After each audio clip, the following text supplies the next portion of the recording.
this is the Joshin and welcome to our mini vlog. Pagkagising ko, sobrang sama ng pakiramdam ko dahil sa sunod-sunod na ganap. Kaya pagpasensyahan nyo na yung boses ko. 6:30 nga ako nagising kaya niready ko kaagad yung mga susuotin namin. Kaagad na din ako nag-init ng tubig, panligo ni Kuya Zion. Magsi 7 o'clock may dumating na parcel. Thank you po sa pa-freebies. Eto nga pala yung coloring book. At kasama to sa giveaways and gifts ko. Mahaba-haba kasi yung bakasyon kaya ito yung naisip ko. Para naman may pagkalibangan sila. Sinegregate ko nga gamit ang rubber band. Para hindi ako mahirapan mag-arrange sa room nila Kuya Zion. At ito naman ay Christmas gift ni Zion sa advisor niya. Sa advisor ni Zion, deserve mo po yan. Nakabihis at nakapag-ayos na nga ako at napaliguan ko na rin si Kuya Zion. Nagmamadali na nga ako. Sinuot ko na nga tong jumper ko, baka makalimutan ko pa. Inayos ko na rin yung buhok ko.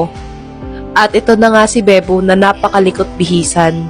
Sunod ka ng sunod hanggang sa pagtatali ng buhok. Matapos kong masapatusan, sarili ko naman yung inayos ko. Hindi ko nga alam kung anong outcome ng outfit ko dyan. Kasi feeling ko hindi bagay yung shoes sa damit ko, pero bahala na. Nagmamadali na talaga kami. Pagkatapos ko, tumakbo ako sa kanto namin para pumara ng e-bike na masasakyan namin. At dali-dali kong sinakay si Bebo at si Kuya Zion. Late na talaga kami. Pagdating nga namin, start na pala sa palaro.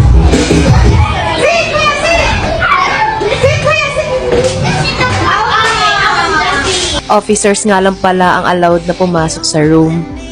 At ang next na palaro ay Pass the Balloon. Tinatawa na lang namin ni President lahat ng nangyayari. At dumating na rin si Santa Claus. At ang next na palaro ay Go to Color.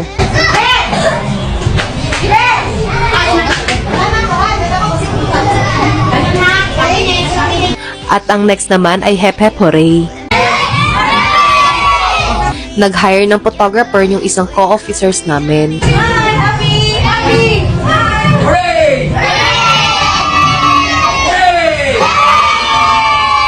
At ramdam na nga namin gutom na yung mga bata, nag-decide na kaming pakainin na sila.